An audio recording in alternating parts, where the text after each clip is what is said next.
sacred space of prayer, and to remind them that now more than ever, that which is spiritual and that which is light and that which is love and peace is more necessary in the world than ever before. Again, good morning to you. Welcome to our service. If you don't know me, I'm Reverend Clive deLaporte.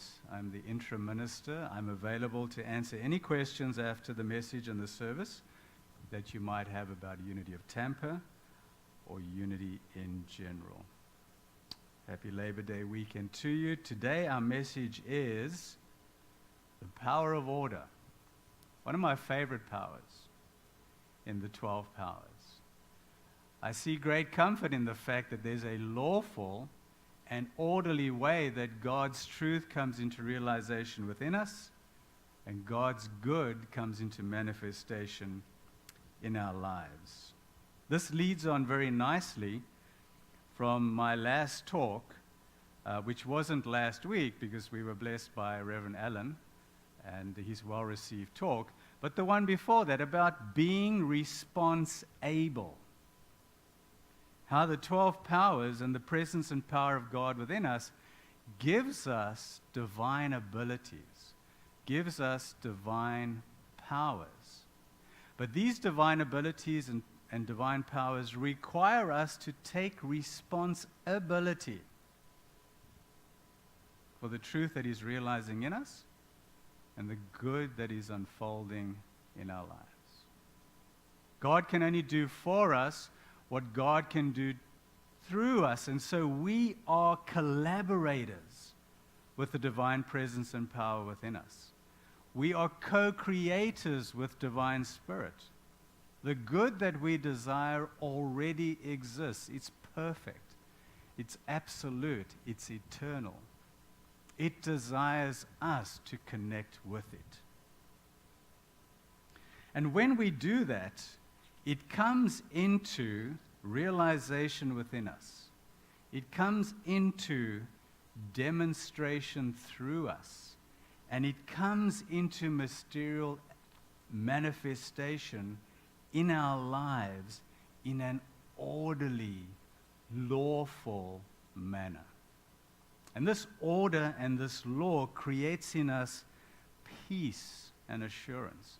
Because once you've tried the Spirit of God and found it faithful, you know that you can rely on God. God is reliable.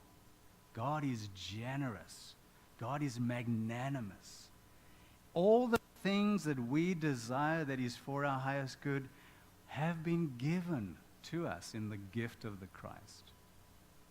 If we are lacking in any area of our lives, if we are lacking in any dimension of our being, it is our responsibility to reconnect with divine presence and power. And so this order, this formula, this recipe creates for me a wonderful gift of peace and assurance. Janice and John came home one Saturday afternoon after a morning of shopping to open their kitchen door and find that the kitchen was flooded with water. They looked up and the sink was stopped and the kitchen faucet was turned wide open. And of course that was John's fault. The kitchen faucet was turned wide open and John was the one that did that. And the water was flooding over the sink onto the kitchen floor. And John said, "Quick, let's get the mop and the bucket." And Janice said, "No, let's close the faucet."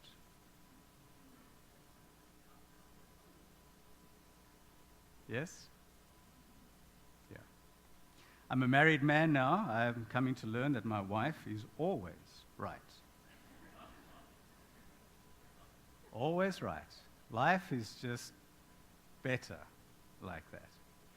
I have a wonderful couple of friends who love to entertain by inviting people into their house. They don't cook, they invite you to come and cook the food. with them. And it's great fun. We will get together and we'll cook. And the way they show their love and affection is that they argue with each other in public.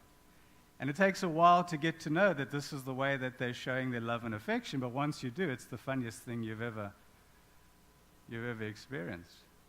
And the other day we were there, and he turned to her and said, "You know, you're always right, aren't you?" And she said, "No. There was that one time that I thought I was wrong, but I was wrong." So yes, Janet and John are standing there, and John is saying, "Hey, let's go get the bucket and the mop and start mopping up." And Janet says, "No, let's turn off the faucet. Let's close the faucet." Who's right? Janice, of course. We live in a world that is more interested in us dealing with the symptoms and the effect than going to the root cause and fixing it. Did you know that Prilosec and Nexium are the two top over-the-counter selling medications in the US? $2.7 billion every year, just in the US. Do you know what Prilosec and Nexium does? It's an acid reflux medication, right? What acid reflux medication says is, don't stop eating food that your body's telling you is bad for you. Just take a pill, right? Have you seen this advert where the guy's at a barbecue and he's eating that chicken wing and it's slapping him through the face? Yeah? It's, this is bad. This is causing acid reflux. Take Prilosec. Don't stop eating the barbecued chicken wing, whatever you do. So we're in this society that is constantly telling us, the world is constantly giving us the message, don't worry about the hard work of dealing with the cause of things. Just medicate yourself. Just use alcohol and drugs and TV and medication and shopping and whatever it else is. Just do those things and don't worry about the cause of things. But of course, the principle of divine order awakens in us the awareness of first things first, that there's a cause to everything in the universe.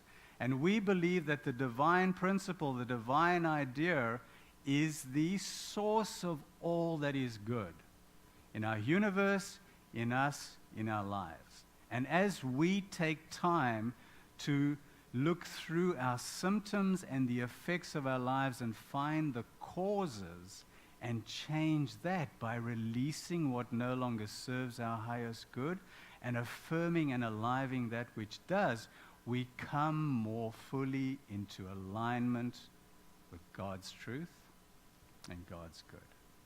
And this is a high calling. This is not for the faint-hearted.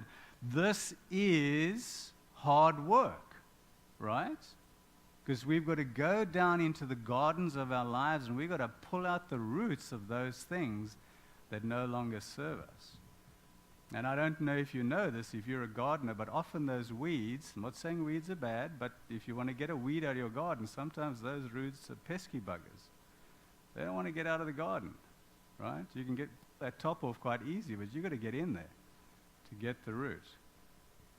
And so God is calling us to do that, to use the power of order and the power of law to go into our gardens and to start releasing that which no longer serves us and to receiving that which does. And here's the beauty of divine order. The beauty of divine order. When we are in divine order, the thing that we are ready to release is ready to release us. When we are in divine order, the thing that we are ready to receive is ready to receive us. Do you get this? This is a powerful spiritual principle. When you are in divine order, when you are in divine ease and grace, the thing that you are ready to release, that thing is ready to let you go. When you are in divine order, the thing that you are ready to receive, the good that you are ready to receive, is ready to embrace you, to receive you, to come into union and harmony with you. And so how do we pull this into our lives? How do we pull divine order into our lives? How do we bring these divine ideas and divine principles into the experience of our everyday life? We do 4 things in an orderly fashion. We attune. 4 A's. We attune. We take time to meditate. We take time to connect with divine presence and power. We take time to plug in and power up.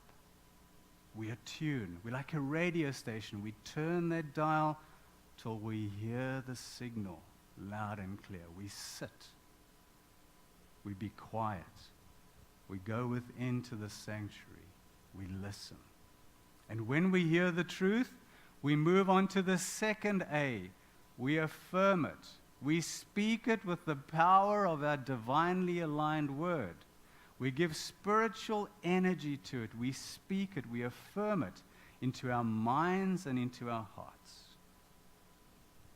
Once we've attuned with it and we've affirmed it in prayer, we then align ourselves with it. We make sure what we think, what we feel, and what we say and what we do is aligned with it. We live with spiritual integrity. We are integrated in spirit, mind, and body. We are authentic in our spiritual truth. We live the truth we know. We align with it. And then finally, the 4th A, we apply it to our life experiences. Not sometimes, not maybe, but every opportunity we get, we walk in the light of truth in every moment, and we live it as the truth of our being. We attune to it, meditation. We affirm it, prayer. We align with it, and we apply it to our life experience. And then we sprout these seeds of divine good into the garden of our lives and bring in a harvest of what is true and what is good. And in the words of Jesus in Matthew 13, we then become the good soil that divine seed has fallen onto, and we produce a abundant crop, 130 or 60 times what was sown. And so we manifest divine order in our lives. In closing, before we take this wish, this prayer, this intention into meditation, I invite you in this coming week, with your thoughts and your words, attune and affirm and align with the faculty and the ability of divine order within you. With your actions, apply the power of divine order to see your intentions come into manifestation. And know that in that way, in that spiritual integrity, the truth of divine order will realize within you and manifest in your life with ease and grace every day. We say thank you, God, as John leads us into a sing-along song, preparing our hearts for meditation.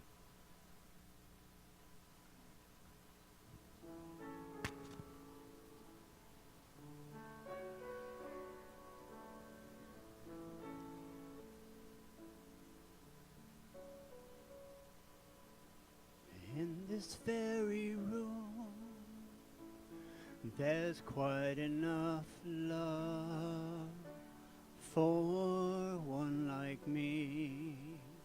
And in this very room, there's quite enough joy for one like me.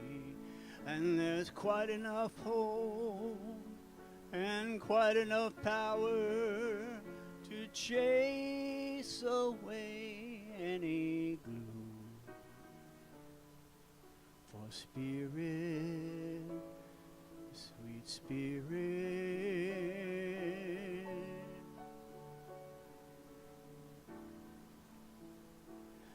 is in this very room.